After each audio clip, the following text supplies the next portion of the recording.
Hi friends, welcome back to my channel. ನಾನು ಲೀಲಾ. ನೀವು ನೋಡ್ತಾ ಇದ್ದೀರಾ Janvi embroidery YouTube channel. Video continue ಮಾಡೋಕ್ಕಿಂತ ಮುಂಚೆ ಒಂದು ಕಮೆಂಟಿಗೆ ರಿಪ್ಲೈ ಮಾಡಬೇಕಾಗಿತ್ತು. ಸೊ ಇವ್ರದ್ದು ಎಂಬ್ರಾಯ್ಡ್ರಿ ಮಷೀನ್ ಐತಂತ, ಹೆಂಗೆಲ್ಲ ಮ್ಯಾನೇಜ್ ಮಾಡ್ಕೋತೀವಿ, ನೀವು ಇನ್ಸ್ಪೈರ್ ಆಗಿರಿ ಅಂತ ಕಮೆಂಟ್ ಮಾಡ್ಯಾರ. ಸೊ ಇದಕ್ಕೆ ಏನು ಹೇಳಬೇಕು ಗೊತ್ತಾಗತ್ತಿಲ್ಲ. ನನಗೂ ಖುಷಿ ಆಯಿತು. ಭಾಳ ಪಾಸಿಟಿವ್ ಕಮೆಂಟ್ಸ್ ಬರ್ತಾವೆ. ಎಲ್ಲ ಸ್ಕ್ರೀನ್ಶಾಟ್ ತೆಗೆದಿಟ್ಟಿರ್ತೀನಿ ಫ್ರೆಂಡ್ಸ್ ನಾನು ವೀಡಿಯೋ ಮಾಡಬೇಕಂದು. ಬಟ್ ಎಲ್ಲ ಅದ್ರದ್ದೇ ಒಂದು ಸಪ್ರೇಟ್ ವೀಡಿಯೋ ಮಾಡೋಕ್ಕಾಗಲಿಲ್ಲ. ಸೊ ಇನ್ಮೇಲೆ ನಾನು ವೀಡಿಯೋ ಒಳಗೆ ಕಮೆಂಟಿಗೆ ರಿಪ್ಲೈ ಮಾಡೋಣ ಅಂತ ಅಂದ್ಕೊಂಡಿನಿ. ಭಾಳ ಜನ ಭಾಳ ಕ್ವಶನ್ ಕೇಳಿರಿ, ಅದ್ರ ಸಪ್ರೇಟ್ ವೀಡಿಯೋ ಮಾಡ್ತೀನಿ ಮಷಿನ್ ರಿಲೇಟೆಡ್. ಸೊ ಇದಕ್ಕೇನು ಆನ್ಸರ್ ಮಾಡ್ಬೇಕಂದ್ರೆ, ನಾನು ಬೆಳಗ್ಗೆ ಬೇಗ ಎದ್ದಿರ್ತೀನಿ ಫ್ರೆಂಡ್ಸ್. ಅದಕ್ಕೆ ನನಗೆ ಕೆಲಸಗಳು ಬೇಗ ಮುಗಿತಾವೆ. ಬೆಳಗ್ಗೆ ಎದ್ದು ನೋಡ್ರಿ, ಗೋಲ್ಡನ್ ಟೈಮ್ ಅಂತ ಹೇಳ್ಬೋದು. ಬೆಳಗ್ಗಿನ ಒಂದು 2-3 ತಾಸಿನ ಕೆಲಸ ಮಾಡ್ಕೊಂಬಿಡ್ಬೋದು. ಸೊ ಹಂಗಾಗಿ ನನಗೆ ಅದೊಂದು ಪ್ಲಸ್ ಪಾಯಿಂಟ್ ಆಗಿರ್ತೈತಿ. ಬೆಳಗ್ಗೆ ಬೇಗ ಎದ್ದು ಅರ್ಧ ಕೆಲಸ ಮುಗಿಸಿರ್ತೀನಿ. ಮಕ್ಳು ಎದ್ಮೇಲೆ ಅವ್ರನ್ನ ಸ್ಕೂಲಿಗೆ ರೆಡಿ ಮಾಡಿ ಕಳಿಸಿ, ಆಮೇಲೆ ಫ್ರೀ ಟೈಮ್ ಒಳಗೆ ಏನು 11ರಿಂದ 1:30 ತನಕ ಟೈಮ್ ಸಿಗ್ತೈತಿ. ಆವಾಗ ಅದು ಸ್ಪ್ಲಿಟ್ ಮಾಡ್ಕೋತೀನಿ ಟೈಮು. ಎಂಬ್ರಾಯ್ಡ್ರಿಗೆ ಮತ್ತು ಟೈಲರಿಂಗಿಗೆ ಈ ಥರ ಸ್ಪ್ಲಿಟ್ ಮಾಡ್ಕೊಂಡಿರ್ತೀನಿ. ಮತ್ತು ಮಧ್ಯಾಹ್ನ ಒಂದು ತಾಸು ಮಲ್ಕೋತೀನಿ. ಅದಾದಮೇಲೆ ಮತ್ತು ಮಧ್ಯಾಹ್ನ ಟೈಮ್ ಸಿಕ್ತಂದ್ರೆ ಸ್ಟಿಚ್ ಮಾಡ್ತೀನಿ. ಎಕ್ಸ್ಟ್ರಾ ಏನಾದರೂ ಹೆಚ್ಚಿಗೆ ಹೆವಿ ಮಾಡ್ಕೊಳ್ಳೋಂಗಿಲ್ಲ. ಫ್ಯಾಮಿಲಿದು ಟೈಮ್ ಕೊಟ್ಟಿರ್ತೀನಿ. ಮನೆ ಕೆಲಸ ಮಾಡ್ಕೊಳಕ್ಕೆ ಎಲ್ಲದಕ್ಕೂ ಮಾಡಿಕೊಂಡು ಉಳಿದ್ರೆ ಮಾತ್ರ ಸ್ಟಿಚ್ ಮಾಡೋದು, ಎಂಬ್ರಾಯ್ಡ್ರಿ ಮಾಡೋದು. ಕೆಲವ್ರು ಹೆಂಗೆ ಅನ್ಕೊತಾರೆ ಅಂದರೆ ಸ್ಟೇಟಸ್ ಹಾಕಿದ್ರನ ಬಿಸ್ನೆಸ್ ನಡೆಯಕತ್ತೈತಿ, ಆಮೇಲೆ ಇವರು ಸ್ಟಿಚ್ ಮಾಡಲೇಬೇಕು ಅಂತ ಏನಿಲ್ಲ ಫ್ರೆಂಡ್ಸ್. ನಾನು ಫಸ್ಟ್ ಫ್ಯಾಮಿಲಿಗೆ ಪ್ರಿಫರೆನ್ಸ್ ಕೊಡ್ತೀನಿ. ಮೊದಲು ಫ್ಯಾಮಿಲಿ ಕರೆಕ್ಟಾಗಿ ಇಟ್ಕೊಂಡು, ನಾವು ಕರೆಕ್ಟಾಗಿ ಹೆಲ್ತ್ ಇಟ್ಕೊಂಡು ಉಳ್ದಿರೋಂಥ ಟೈಮಲ್ಲಿ ಮಾಡ್ಕೊತೀನಿ ಇವನ್ ಕೆಲಸಗಳನ್ನೆಲ್ಲ. ಇನ್ನೂ ಒಂದು ಮೇನ್ ಥಿಂಗ್ ಏನಂದ್ರೆ, ಬೆಳಗ್ಗೆ ಹೇಳ್ತೀನಲ್ಲ ಆವಾಗ ನಾನು ಇದನ್ನೆಲ್ಲ ಮಾಡಬೇಕು ಇವತ್ತು ಅಂತ ಸಣ್ಣದೊಂದು ಟಾರ್ಗೆಟ್ ಇಟ್ಕೊಂಡಿರ್ತೀನಿ. ದೊಡ್ಡ ಟಾರ್ಗೆಟ್ ಇಟ್ಕೊಬೇಡ್ರಿ, ಸಣ್ಣದಿರಲಿ. ಅದಾದಮೇಲೆ ನೈಟ್ ಮಲಗುವಾಗ ನಾನು ಇವತ್ತು ಏನೇನು ಮಾಡಿದೆ ಅಂತ ನೆನೆಸ್ಕೊಳ್ತಾ ಇರ್ತೀನಿ. ಇದು ಬಂದು ಹೆಂಗಂದ್ರೆ ಕರೆಕ್ಟಾಗಿ ಕಂಪ್ಲೀಟಾಗಿ ಮಾಡೋಕ್ಕೆ ಹೆಲ್ಪ್ ಆಗ್ತೈತಿ. ಅದಾದಮೇಲೆ ಸ್ವಲ್ಪ ಫ್ಯಾಮಿಲಿ ಅಂದಮೇಲೆ ಮಕ್ಕಳು ಕಿರಿಕಿರಿ ಮಾಡೋದು, ಅದು ಮಾಡೋದು ಇದು ಮಾಡೋದು ಮಾಡ್ತಾನೆ ಇರ್ತಾರೆ. ನಮ್ಮ ಮನಸ್ಸನ್ನು ಸಮಾಧಾನವಾಗಿರ್ಬೇಕಂದ್ರೆ ಒಂಚೂರು ಧ್ಯಾನ ಮಾಡ್ತಾಯಿರ್ತೀನಿ ಸಾಯಂಕಾಲನೂ ಚೂರು. ಆಮೇಲೆ ಬೆಳಗ್ಗೆ ಟೈಮ್ ಸಿಕ್ಕರೆ ಮಾಡ್ತೀನಿ. ಸೊ ಈ ಥರ ಮಾಡೋದ್ರಿಂದ ನಮ್ಮ ಮೈಂಡು ರಿಲೀಫ್ ಆಗಿರ್ತೈತಿ. ಮಕ್ಕಳು ಮನೆಯೊಳಗೆ ಇರ್ತಾರೆ ಅಂದರೆ ಫ್ರೆಂಡ್ಸ್, ಗಂಡು ಮಕ್ಳಿಗಿಂತ ಹೆಣ್ಮಕ್ಳಿಗೆ ಜಾಸ್ತಿ ಕಿರಿಕಿರಿ ಇರ್ತೈತಿ. ಅದ್ರಾಗ ಸಣ್ಣವ್ರು ಇರ್ತಾರೆ ಅಂದ್ರೆ, ನಂದಂತೂ ನೋಡ್ತಿರಲ್ಲ ನೀವು, 3 ಜನ ಸೇಮ್ ಏಜ್, ಹೆಚ್ಚು ಕಡಿಮೆ 2 ವರ್ಷ ಅಂದರೆ ಏನು ಮಾಡಿ ಡಿಫ್ರೆನ್ಸ್ ಅಲ್ಲ. ಸೊ ಈ ಥರ ಇದ್ದಾಗ ನಾವು ಸ್ವಲ್ಪ ಹೆಚ್ಚಿಗೆ ಕಂಟ್ರೋಲ್ ಒಳಗೆ ಇಟ್ಕೋಬೇಕಾಗ್ತತಿ ಎಲ್ಲನೂ, ಮಕ್ಕಳದಾಗಲಿ ಆಮೇಲೆ ಕೆಲಸ ಎಲ್ಲನೂ. ಸೊ ಇದೆಲ್ಲ ಆಗಬೇಕಂದ್ರೆ ಕರೆಕ್ಟ್ ಟೈಮ್ ಟೇಬಲ್ ಇಟ್ಕೊಂಡು ಒಂದು ಪ್ಲ್ಯಾನಿಂಗ್ನಾಗ ಮಾಡಿದಾಗ ಮಾತ್ರ ನಮ್ಮ ಮನಸ್ಸಿಗೆ ಸಮಾಧಾನ ಅನಿಸ್ತಾ ಇರ್ತೈತಿ. ನಾವು ಲೇಟಾಗಿ ಎದ್ವಿ ಅಂದರೆ ನಮ್ಗೆ ಕಿರಿಕಿರಿ ಅನ್ನಿಸ್ತಾ ಇರ್ತೈತಿ. ಆವಾಗ ಮತ್ತು ಅವ್ರಿಗೂ ನಾವು ಕಿರಿಕಿರಿ ಮಾಡೋದಾಗ್ತೈತಿ, ಅವರಿಂದ ಕಿರಿಕಿರಿ ಅನುಭವಿಸೋದಾಗ್ತೈತಿ. ಮಕ್ಕಳನ್ನ ಮ್ಯಾನೇಜ್ ಮಾಡೋದು ಹೆಂಗೆ ಅಂತಂದ್ರೆ, ನಾವು ಬೇಗ ನಮ್ಮ ಪರ್ಸ್ನಲ್ ಕೆಲಸಗಳನ್ನೆಲ್ಲ ಮುಗಿಸ್ಕೊಂಡು ಬಿಟ್ಟಿದ್ವಿ ಅಂದ್ರೆ, ಅವ್ರದ್ದೇನು ಕರೆಕ್ಟ್ ಟೈಮಿಗೆ ಅವ್ರಿಗೆ ಏನಾಗಬೇಕು ಅದನ್ನು ಕರೆಕ್ಟ್ ಟೈಮಿಗೆ ಮಾಡಿ ಕಳಿಸ್ಬಿಟ್ವಿ ಅಂದ್ರೆ ಭಾಳ ಸ್ಮೂತಾಗಿ ಹೋಗ್ತಾ ಇರ್ತೈತಿ. ಟೈಮ್ ವೇರಿಯೇಷನ್ ಆತಂದ್ರೆ ಅವ್ರಿಗೂ ಕಿರಿಕಿರಿ, ನಮಗೂ ಕಿರಿಕಿರಿ ಆಗ್ತಾ ಇರ್ತೈತಿ. ಸೊ ನಾನು ಇದನ್ನೆಲ್ಲ ಅನುಭವಿಸ್ತೀನಿ. ಒಂದೊಂದು ದಿನ ಲೇಟಾಗಿದ್ದಾಗ ಮಾಡಿದಾಗ ಅನುಭವಿಸ್ತಾ ಇರ್ತೀನಿ. ಮತ್ತು ನಾನೇ ಸರಿ ಮಾಡ್ಕೋತೀನಿ. ನನಗೂ ಒಂದೊಂದು ದಿನ ಬೇಜಾರಾಗಿರ್ತೈತಿ. ಆಮೇಲೆ ರೆಸ್ಟ್ ಬೇಕು ಅನ್ನಿಸ್ದಾಗ ಒಂದು ಟೈಮ್ ಮಾಡಿ ಸ್ಕಿಪ್ ಮಾಡ್ತೀನಿ ಫ್ರೆಂಡ್ಸ್ ನಾನು. ಯಾಕಂದರೆ ಬೆಳಗ್ಗೆ ಟೈಮ್ ಸಖತ್ ರಶ್ ಆಗುತ್ತೆ ನನಗೆ.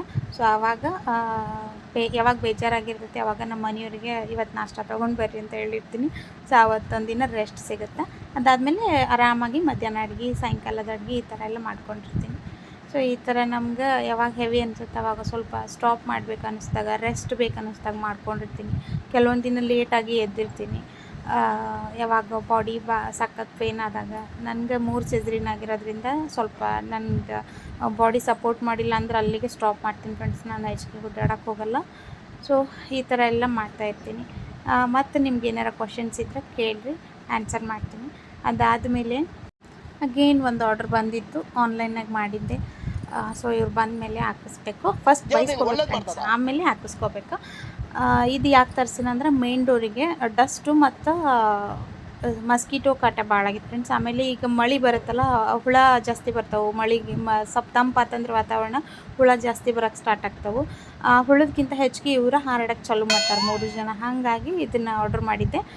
ಇದು ಕ್ವಾಲಿಟಿನೂ ಚಲೋ ಐತಿ. ಆಮೇಲೆ ಮ್ಯಾಗ್ನೆಟಿಕ್ ಇರೋದ್ರಿಂದ ಆಟೋಮೆಟಿಕ್ಕಾಗಿ ಕ್ಲೋಸ್ ಆಗ್ತೈತಿ. ಇವ್ರು ಬಂದ ಮೇಲೆ ನಾನು ಇದನ್ನು ಹಾಕಿಸ್ತೀನಿ ಫ್ರೆಂಡ್ಸ್, ಹಾಕಿಸಿ ತೋರಿಸ್ತೀನಿ ನಿಮ್ಗೆ. ಅದೆಲ್ಲ ಮುಗಿಸ್ಕೊಂಡು ಒಂದಿಷ್ಟು ಎಂಬ್ರಾಯ್ಡ್ರಿ ಮಾಡೋದು ಇತ್ತು, ಬ್ಲೌಸು. ಸೊ ಅದಕ್ಕೆ ದಾರ ನಾನು ಈಗ ಸೆಲೆಕ್ಟ್ ಮಾಡಿ ಇಟ್ಕೊತೀನಿ. ಯಾಕಂದ್ರೆ ಸಾಯಂಕಾಲ ಆತಂದ್ರೆ ಕರೆಕ್ಟಾಗಿ ಶೇಡ್ ಮ್ಯಾಚ್ ಆಗಂಗಿಲ್ಲ, ಬೆಳಗ್ಗೆ ಹಾಕಬೇಕು ಅಥವಾ ನೈಟರು ಹಾಕ್ಬೇಕು ಅಂದ್ಕೊಂಡು ಈಗ ಅವ್ರ ಮನೆಗೆ ಯಾರು ಇಲ್ಲಾರ್ದ ಹೊತ್ತಿಗೆ ನಾನು ಜಾಸ್ತಿ ವರ್ಕ್ ಮಾಡ್ಕೊಳ್ಳೋದು ನಂದು ಎಂಬ್ರಾಯ್ಡ್ರಿ ಮತ್ತು ಸ್ಟಿಚ್ ಈ ಥರ ಎಲ್ಲ. ಚಿಟ್ಟೂ ಮಲ್ಕೊಂಡಾಳ, ಅವರು ಇಬ್ಬರು ಸ್ಕೂಲಿಗೆ ಹೋಗಿದ್ರು.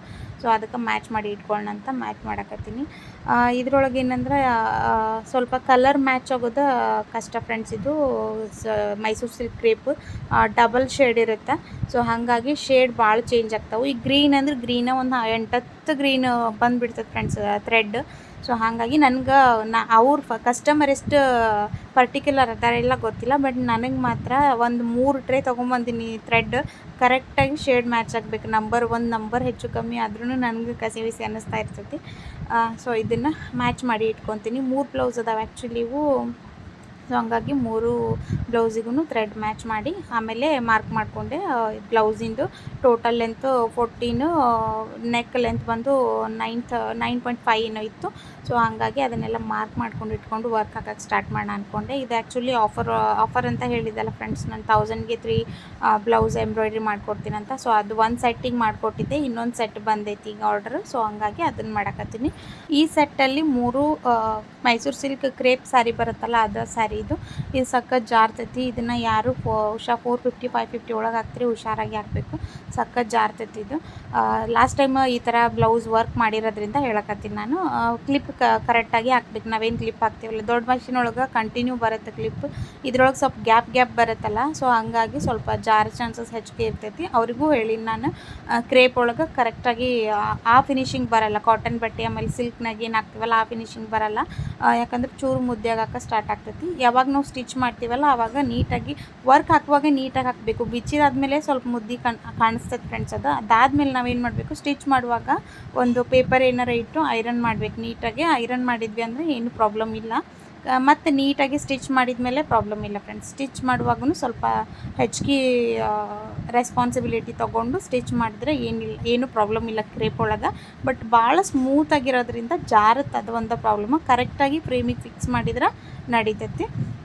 ಅದೆಲ್ಲ ಮುಗಿಸ್ಕೊಂಡು ಇವ್ರು ಬಂದರು, ಲೇಟಾಗಿ ಬಂದರು ಫ್ರೆಂಡ್ಸ್. ವೀಡಿಯೋ ಅಷ್ಟು ಕ್ಲಿಯರಾಗಿ ಬರುತ್ತಾ ಇಲ್ಲ ಗೊತ್ತಿಲ್ಲ, ನಿಮಗೆ ಕಾಣ್ಸಕತ್ತೈತೆ ಇಲ್ಲಾಂದ್ರೆ.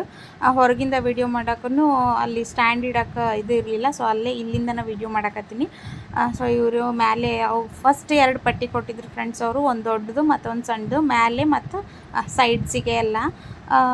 ಇದನ್ನು ನಾನು ಆನ್ಲೈನಾಗ ಆರ್ಡರ್ ಮಾಡಿದ್ದೆ. ಸೊ ಇದ್ರದ್ದು ಪ್ರೈಸು ಆಮೇಲೆ ಇದ್ರದ್ದು ಲಿಂಕ್ ಎಲ್ಲ ನಾನು ಕಮೆಂಟ್ ಬಾಕ್ಸ್ ಒಳಗೆ ಹಾಕ್ತೀನಿ. ಚೆಕ್ ಮಾಡಿರಿ ಯಾರಿಗೆ ರಿಕ್ವೈರ್ಮೆಂಟ್ ಐತಿ ಅವರು. ಬಟ್ ಕ್ವಾಲಿಟಿ ವೈಸ್ ಮಾತ್ರ ಸಖತ್ತೈತಿ. ನಮ್ಮ ಚಿಟ್ಟನ ಕೈಗೆ ಎಷ್ಟು ದಿನ ಬರ್ತೈತೆ ನೋಡ್ಬೇಕು ಫ್ರೆಂಡ್ಸ್, ಅದು ಒಂದು ಟೆನ್ಷನ್ ಐತೆ ನನಗೆ ಸದ್ಯಕ್ಕೆ. ಇದಾದಮೇಲೆ ಫಸ್ಟಿಗೆ ನಾವು ನೀಟಾಗಿ ಅದನ್ನ ಎಲ್ಲ ಒರೆಸ್ಕೋಬೇಕು. ಬಾಗ್ಲದ ಚೌಕಟ್ಟು ಏನಿರುತ್ತಲ್ಲ ಅದನ್ನು ಹಾಕಕ್ಕೆ ನಾವು, ಯಾಕಂದ್ರೆ ಗಮ್ ಹಾಕೋದ್ರಿಂದ ನೀಟಾಗಿ ಒರೆಸ್ಕೊಂಡೆ ನಾನು. ಧೂಳು ಡಸ್ಟೆಲ್ಲ ಇತ್ತಂದ್ರೆ ಕರೆಕ್ಟಾಗಿ ಅಂಟಲ್ಲ ಅಂಥೇಳಿ ಕ್ಲೀನಾಗಿ ಮಾಡಿಕೊಟ್ಟು, ಅದಾದಮೇಲೆ ಇವರು ಎಲ್ಲ ಸೈಡ್ಸಿಗೂ ಹಾಕಿದ್ರೆ ನೀವು ಇಲ್ಲಿ ನೋಡ್ಬೋದು. ನಮಗೆ ಬೇಡ ಅಂದ್ರೆ ನಾವು ಅದನ್ನು ಮಡಚಿ ಇಡ್ಬೋದು. ಒಂದು ಇದನ್ನು ಕೊಟ್ಟಿರ್ತಾರೆ ಅವರು, ಅದೇನಂತಾರೆ ಫ್ರೆಂಡ್ಸ್, ಗಮ್ಮೂ ಅಲ್ಲ, ಅದು ಬ್ಯಾಗಿಗೆಲ್ಲ ಅಟ್ಯಾಚ್ ಮಾಡ್ತೀವಲ್ಲ ಆ ಥರದ್ದು. ನೀವು ಬೇಡ ಅಂದರೆ ಹಿಂಗೆ ಸರಿಸ್ಕೊಂಡು ಲಾಕ್ ಮಾಡ್ಕೋಬೋದು, ಬೇಕಂದಾಗ ಈ ಥರ ಮಾಡ್ಕೋಬೋದು. ಮಷಿನ್ ಮೇಲೂ ಡಸ್ಟ್ ಭಾಳ ಕುಂದ್ರಾಕತ್ತಿತ್ತು, ಕ್ಲೀನ್ ಮಾಡುವಾಗೆಲ್ಲ ನನಗೆ ಒಂಥರ ಅನ್ನಿಸ್ತಿತ್ತು. ಸೊ ಅದಕ್ಕಾಗಿ ಇದನ್ನು ತರಿಸೀನಿ. ಮಾನ್ಯ ನೋಡ್ರಿ.